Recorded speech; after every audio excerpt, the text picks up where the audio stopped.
slowly inch your way over to check on each of these cocoons. You see that the people inside these cocoons look like they're in some kind of stasis. One of these in the far back is Valere.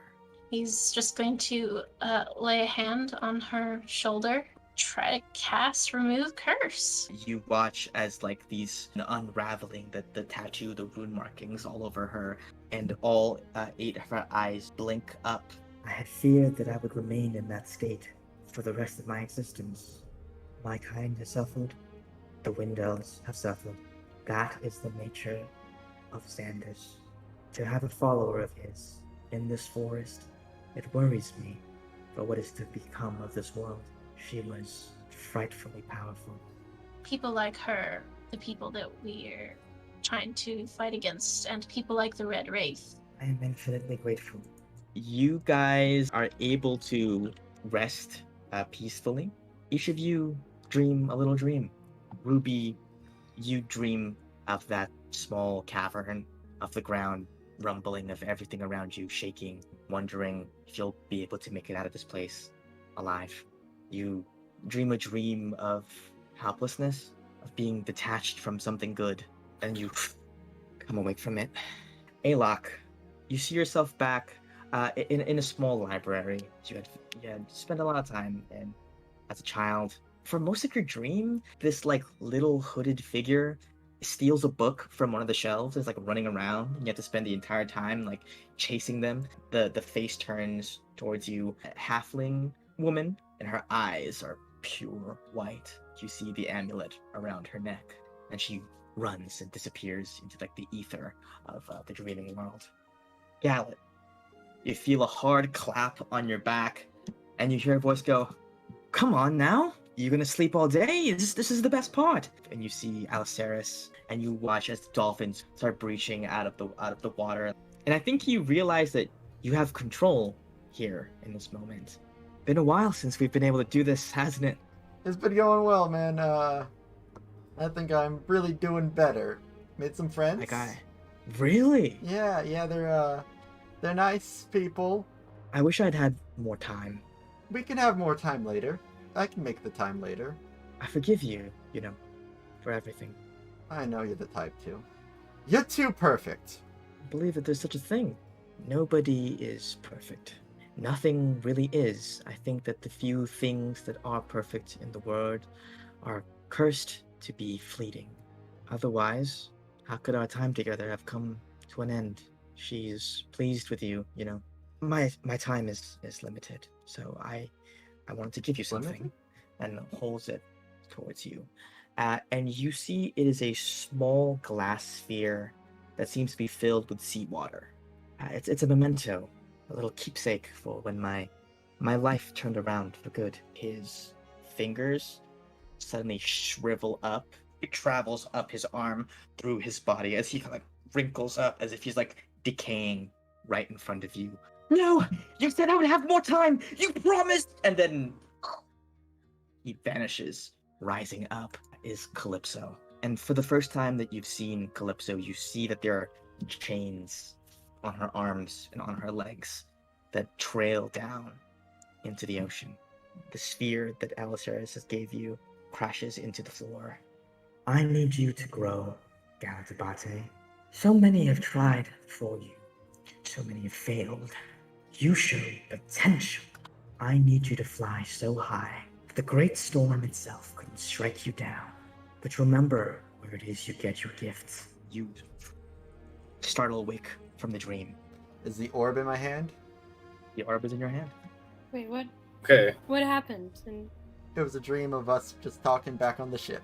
Calypso showed up and wanted to make me remember that she's the one that still has it all. We'll figure it out together, Gallet. I'm fine. It's seriously.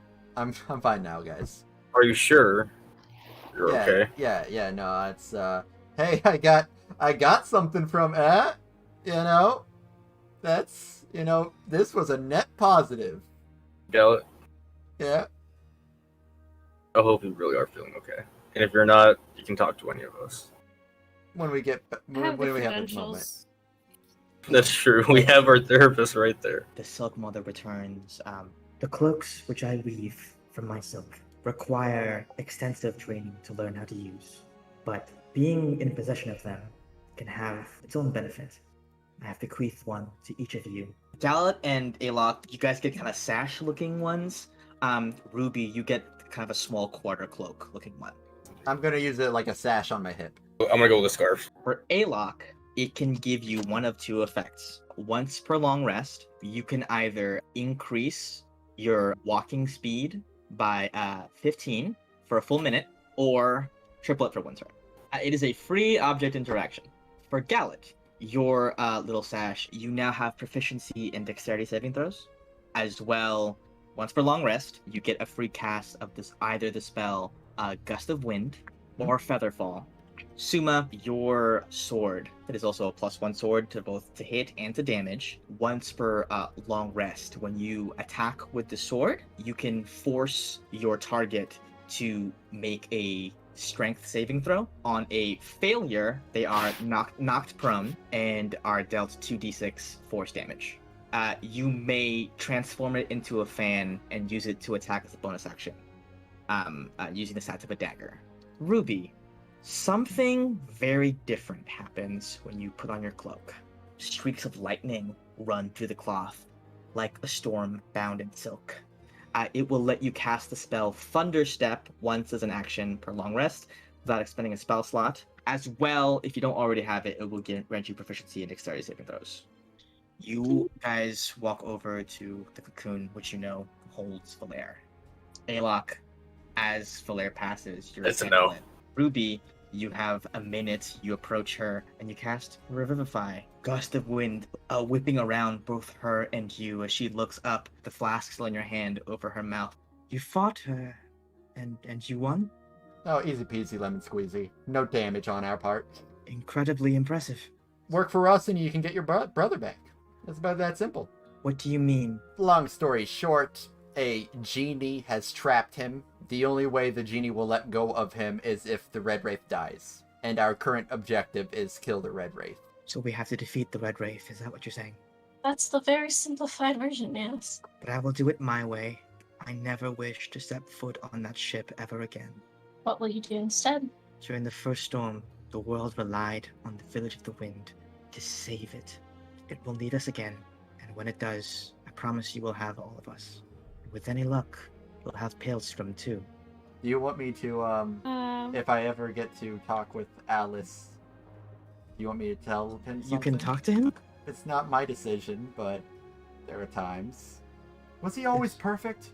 We used to have a joke in the village that the only reason that the gods, that Ventus did not make him a wind cloak was he would be simply Broken. too flawless of an individual. I legitimately thought he could control the wind with what he did. He was never able to bend it. In my experience, the wind was always kind to him. If you do get the chance to speak with him. By the way, once I prompted her to do such, I used my spell to bring him out with Unseen Servant. You see like a faint outline of him, blurry, almost like a faint after image. You can just barely catch the reflection of a little bit of light across a tear streaming down his cheek, as Valaire is like, and also tell him that one time when I told him I was mad at him. And she just keeps talking like that as you guys make your way out of the forest. You come upon a small, unassuming shack. You investigate it. You can tell that this shack part of it is actually illusory. You do see a teleportation circle in runes. This seems to be written in a language that you do not understand. Can I cast comprehend languages? Seems to lead off somewhere, definitely not on Galen. It seems to be somewhere in Castelmond. It is most widely known as kind of like a bastion of magic and like the exploration of magic. There are two major institutions of like learning there, one being Ravenhall Academy and Inkwell University. You guys all take the carriage back over to Dukillen's Manor. You make it there, later at night. You see that there is a long table and a series of hallways, and there are clothes prepared for you. Nice, fancy clothes. you hear a string quartet playing. Wait, is this a party? It feels vaguely ominous, but A little breeze greets you as you walk in, and as you step forward, you immediately hear, "Oh my god, finally!" You see Suzanne. We've literally been waiting for like so fucking long. I told everyone it was a stupid idea, but like, blah, and she's like immediately like ranting. Your crew is here. Dell and Miela in the corner are like signing to each other. They both have little glasses next to them at a small table. You see Andros acting like a bouncer as if he doesn't know what else to do with himself. Nico is fucked up already. You see Aaron goes, "I thought it was high time that the city repaid you for all the work that you have done for it. I had spent so much time getting ready for the last ball, and we never really actually got time to enjoy it. So I thought perhaps now would be the time." lovely that you invited everyone here, everyone up from our crew. They look like they're having a blast. Well, that was mostly your friend over there. It was his idea, and you see Simon goes, "Hi, that was me." It turns out that there was a deal that he was supposed to pay for, which, to my understanding, was made with the previous captain of your ship. I thought that it should belong to you. It is 800 platinum. And to think Aramis was only going to pay us Fine. 7 gold out of 800 black. Hey, that's Aramis, baby! Looks over at you, Suma. Well, now that the formalities are out of the way, we do have the night to ourselves. This one will be better. What are the rest of you gonna do? I'll wait for others to go first. Oh, that's a spicy one. That's how I know it's a spicy one. Hey, Locke? I don't know. I want to go later too, because Luck isn't gonna do much. It's kind of boring. He's not a big party goer. Ooh. Okay.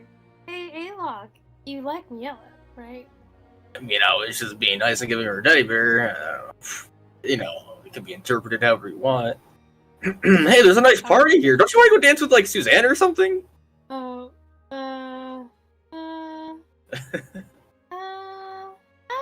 Ruby, you look over, and it's like that scene in the movie where there's like the spotlight on the girl. you know what? You're right. Then I'll go over there. Want to dance? Yeah. I'm pretty good though, so just like try to keep up or whatever.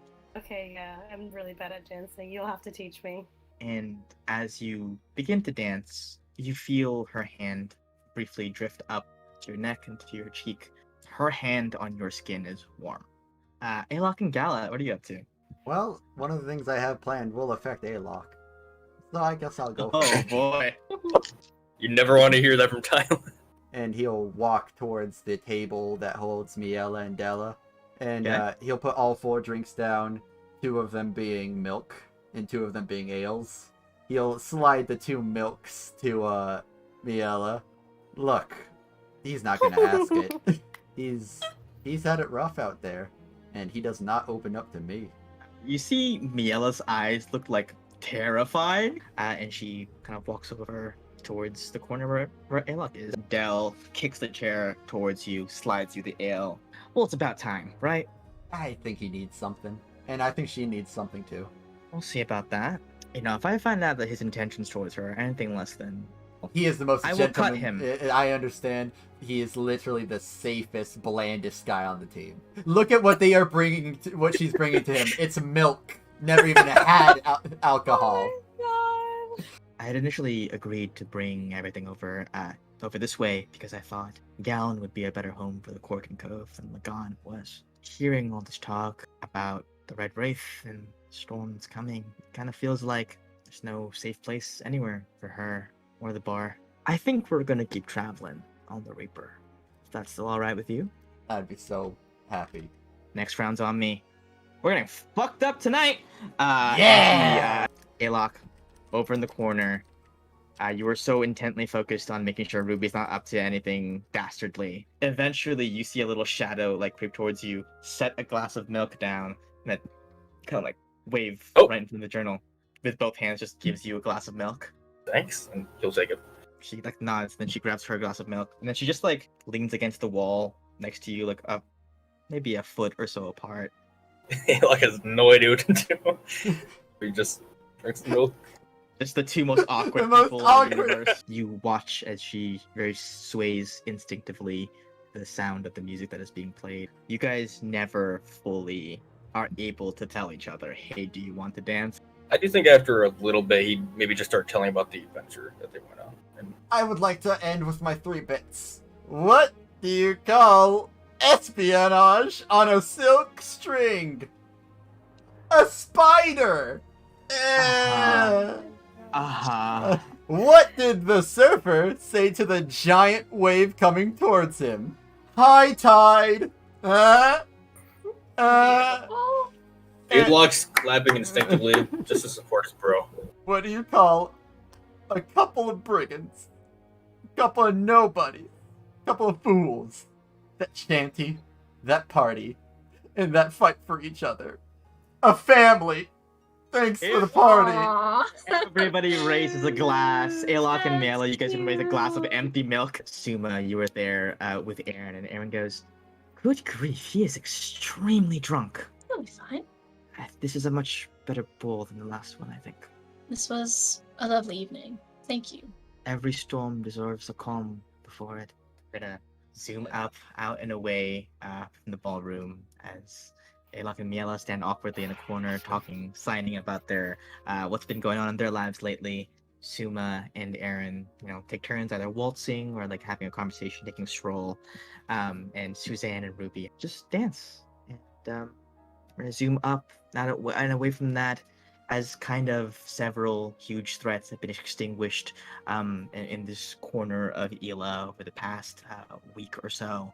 Looking around, as this is indeed perhaps a calm before a storm.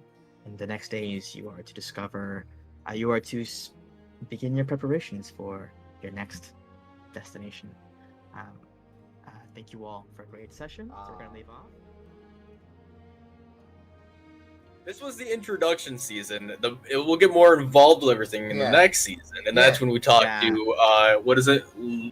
Shaz? Lula? Wait, Lula, Shaz and yeah. Lula. Wait, who's Shaz? Do we know Shaz? Shaz taught you how to tie a knot once in episode 3 or 2, I think. Man, Shaz. Yeah, I remember.